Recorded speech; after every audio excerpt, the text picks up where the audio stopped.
I made the viral TikTok cheesy noodles. They look so good. I'm in bed, as you can tell. I'm gonna catch up on some of the Coachella vlogs. Is anyone else just obsessed with the thought of going to Coachella? Like, I've wanted to go probably since I was about 12 years old. It is truly a dream of mine. Right, let's try these noodles. I only put half of the packet of spice in because these are the really spicy ones. They're so good. I got back from my cruise, my solo trip, it must be about 3 weeks ago now. And I've gotten so many questions saying, what made you want to do it? How did you get the courage to do it?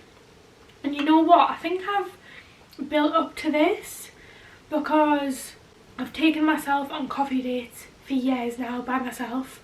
I am fully comfortable with going to dinner by myself. Like, I'll do anything by myself. I've been to the cinema by myself, and I feel like this was just the next step. I've always loved travel and the thought of travel, and I've always like hoped and prayed that one day I'd be able to go to the destinations that I want to visit. My travel bucket list is like a mile long. I've got so many places on there, but obviously my stammer has just always held me back. I picked a cruise because it felt like the safe option, because obviously all of your travel is already mapped out because the cruise stops at several destinations. So that definitely took the pressure off me, and I basically had less to organise. It also felt safe in the sense that you see the same people and you really build up good friendships and connections with. Even the staff are so lovely on board, because you spend a week with the same staff and the same people. Like, you just become so comfortable. So it was definitely a safety aspect for me, because I don't think I'm ready, not quite ready to do the whole backpack in Thailand. I feel like that is like the peak of solo travel. If you can do that, then you can travel anywhere. So I wanted to kind of ease myself in, and I thought a cruise would be the best thing, and it was.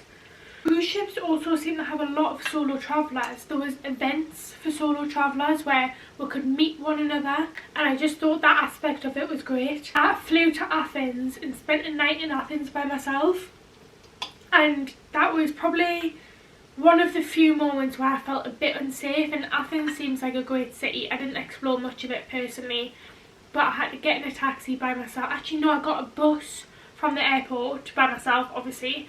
Then I got in a taxi by myself, checked into my hotel and stayed a night there. And then in the morning I got on the cruise and boarded it. You would know this if you watched my last vlog. There was one night in Mykonos where I was eating dinner by myself, and I got talking to the waiter. He was getting a bit flirty, and at the end of my meal he offered us a shot, and I politely declined, and he said, no, take the shot. And he was quite persistent in trying to get me to take this shot, but I stuck to my ground. I just said no thank you. That was a time where I felt a little bit uncomfortable, and I had to walk back to the ship in the dark. And then when the ship stopped at Kuşadası in Turkey, I'm not gonna lie, I didn't have the best experience there. But a lot of that was probably me being overly cautious. I think I am quite a wary person, like especially strangers. I don't trust anyone. I think especially for females, like safety is obviously a huge concern, but I think you've just got to trust your gut, and you can't let fear hold you back from solo travelling. It was genuinely one of the best things I've ever done. I really don't know where is next on my list. So the cruise that I went on was a Greek cruise. I think I've seen a lot of Greece, but at the same time I love it so much and I would love to go and explore more places. So I'm really hoping to get away on another solo trip sometime this year. I had a few questions on my TikTok, so I'm going to go through them now. Did you ever feel lonely on your solo trip? Now, this is obviously going to be different for every single person, but I spend a lot of time by myself because I genuinely enjoy my own company. And I think having a stammer, I do find being around people all the time to be quite exhausting, to put it bluntly. It was so nice to have my own room on the cruise just to myself. I made friends, I was speaking to people every single day, but then on the evening I really enjoyed just coming back to my own space and recharging my social battery. So I personally did not get lonely. However, I was only there for a week. Obviously this has been my first ever solo trip, so I can't speak if I was away for months on end maybe I would get lonely, maybe I would miss home. Did you have any negative experiences? Apart from the feeling a little bit unsafe at times. And again, back to stammering, but of course I'm going to get a little bit of confused / negative reactions, but nothing major. I bet your family were worried. May I ask why you decided to go solo? So my family were a little bit apprehensive, but I think again, going back to the whole cruise thing, it just feels a bit safer, and they've got my location. I was texting them like every day, so I think that keeping in contact aspect made them chill out a little bit more, so that was fine.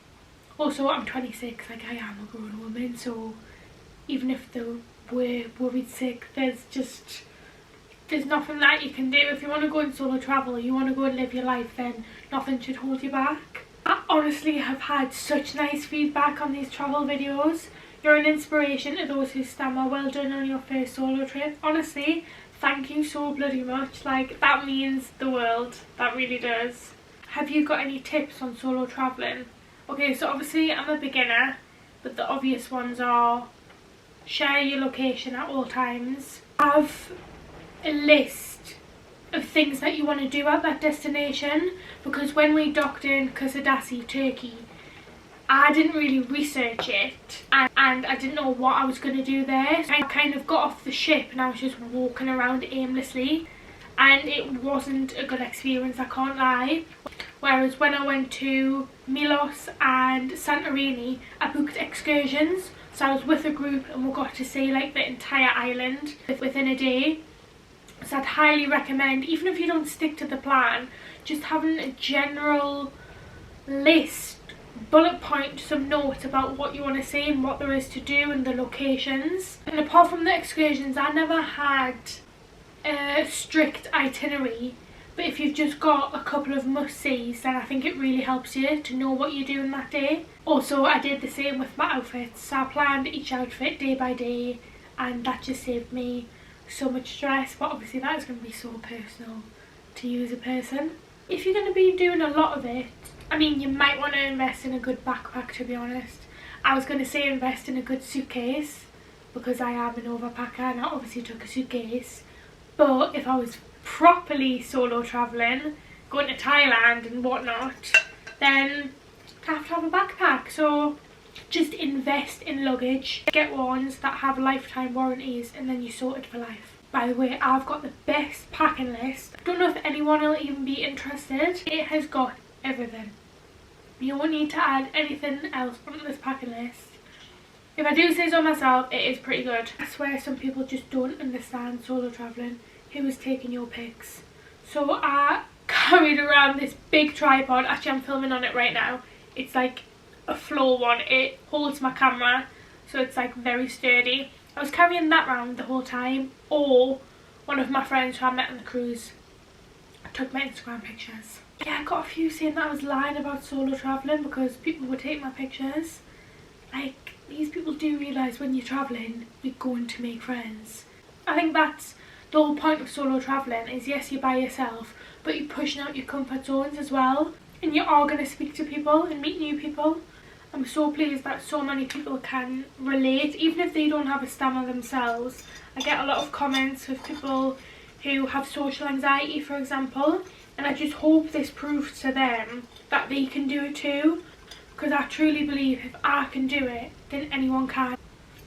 Like when I was younger, I didn't even like leaving the house because I was so depressed over the fact that my stammer was holding me back from doing anything that I wanted to do. I wouldn't even like talking to my friends and family. The list of things that I wouldn't do is honestly endless. Now, being so comfortable with myself, like yeah, there are still some really bad days. I've actually had quite a tough week, but I can always see the light at the end of the tunnel now, and I know that things do get better.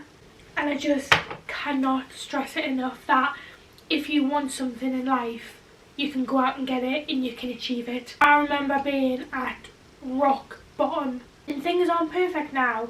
They're never going to be perfect, but my life has honestly done a complete 180, and I honestly know that yours can too if you wanted to. I feel like I always get so deep and so meaningful, but that's just the way that my brain is. That is just the way that I think.